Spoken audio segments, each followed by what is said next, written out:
Welcome! In this explainer, we are jumping right into a huge debate happening between some of the sharpest minds in AI. They both agree a massive, world-changing revolution is at our doorstep, but what that future actually looks like, well, that's where their views completely split apart. So let's kick things off with this single idea that's powering this entire conversation. Just think about that for a second. We're not talking about a simple productivity app that saves you a few minutes. We're talking about a world where a single person can have the creative and productive power of what used to be a huge 100-person company. That is the core promise of this whole AI revolution. And this is why the experts we're looking at are so clear. This isn't just another tech upgrade. No, they're putting it on the same level as the agricultural or industrial revolutions. Fundamental shifts in how human society even works. It's all about completely changing the game for what one person can do. Look, we've gone way beyond AI that just helps you finish your sentences or suggests a line of code. We are now talking about AI agents that you can give a goal to, like, hey, build me a website with a login page, and it will just go to work for hours or even days on its own. It'll write the code, test it, find the bugs, fix the bugs, all while you do something else. Okay, a world full of super-powered solo creators sounds pretty amazing, right? But here's the question that just hangs in the air, and it's the one that splits our experts right down the middle. If one person can now do the work of 100, what happens to the other 99? And that question leads us down two totally different roads. We can really frame this as a debate between an optimist, who sees this as an incredible opportunity for everyone, and, well, a realist, who's warning of a massive new kind of inequality. And here you can see the conflict in black and white. On one hand, the optimist's view is that AI is this great equalizer. It gives everybody the tools to be an inventor, an entrepreneur, a creator. But on the other hand, the realist is worried that those exact same tools will just concentrate an unbelievable amount of power into the hands of a very small group of people, potentially leaving huge numbers of people behind. Now, let's talk about this sovereign individual idea for a second, because it's a pretty wild concept at the heart of the realist's argument.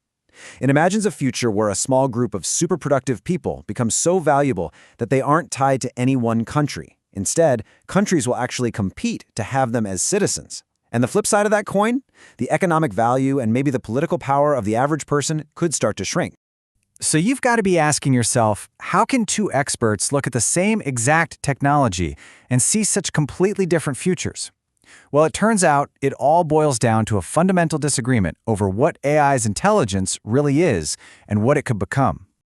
Okay, so the first perspective is super practical. They basically say, look, we've reached artificial general intelligence, or AGI, the moment an AI can do the job of an average remote worker for cheaper. It doesn't have to be the best in the world, just good enough and cheaper. And if you use that definition, a massive economic shift isn't decades away, it could be just a few years away. But then the other expert really pushes back on that idea. They argue that what we have now isn't real intelligence. Think about it. A person can walk into a room, see a pool table for the first time, and figure out how to play in an afternoon. Today's AIs can't do that. They need to be fed mountains of data first.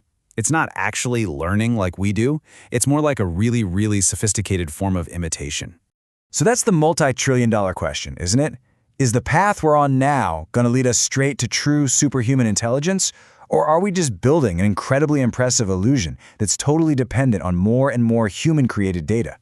The answer to that question pretty much determines which one of those two futures we end up in. Now, this whole philosophical argument might sound a little abstract, but believe me, it has huge, immediate consequences for literally anyone's career path, starting today. I mean, we all know the drill, right? You get your foot in the door with an entry-level job. You do the grunt work, you learn the basics, you slowly get more responsibility, and after years of that, you become an expert. That's how professional skills have been built for generations. But here's the kicker. All of those entry-level tasks, the repetitive, kind of boring work that was the training ground for junior employees, that's exactly what AI is becoming amazing at. It's basically coming along and sawing off the bottom rungs of the career ladder. And this is where the real danger is. If AI completely takes over those intern and junior-level roles, that whole training ground just vanishes. How is anyone in the next generation supposed to become an expert? You can't climb a ladder if you can't even get on the first rung. So if AI is going to handle all that junior work, and maybe even some expert work, it begs a really important question. What is our unique advantage? What is the irreplaceable value that we humans still bring to the table? And you guessed it, our experts are split on this too. One argues that if you look at recommendation algorithms, they already analyze millions of data points to predict what you want better than your best friend can. But the other expert says, hold on. True innovation, the spark of a genuinely new idea, that only comes from lived human experience. It comes from feelings, from culture, from walking around in the world, things an AI can't do. And this leads to a really fascinating and frankly optimistic idea. It turns out the most valuable data for training the next, more powerful generation of AI isn't sitting on the internet. It's the implicit knowledge that's locked up inside the brains of human experts. All that stuff you know from your career that you can't quite write down, that is the one data set AI doesn't have. And that makes your experience an incredibly valuable resource. Okay, so let's try to put all these pieces together. What does this actually mean for you? Where do you fit in this new AI-powered world, and what are the skills that are going to matter the most? Well, the focus is going to shift a lot. It's going to be way less about doing the work yourself and way more about using AI as a tool to multiply your own efforts. Your job becomes being the manager of a team of AI agents, or being the creative director who comes up with the ideas for them to build, or being the expert who uses your unique knowledge to train them. And if you can master these new skills, the payoff could be just staggering. One of the experts we're looking at predicts that the next big jump in productivity will happen when one single developer can manage a team of 10 AI agents all working at the same time. I mean, that's not a 10% improvement, that's a tenfold, 10x increase in what one person can produce. So I'll leave you with this final thought to chew on.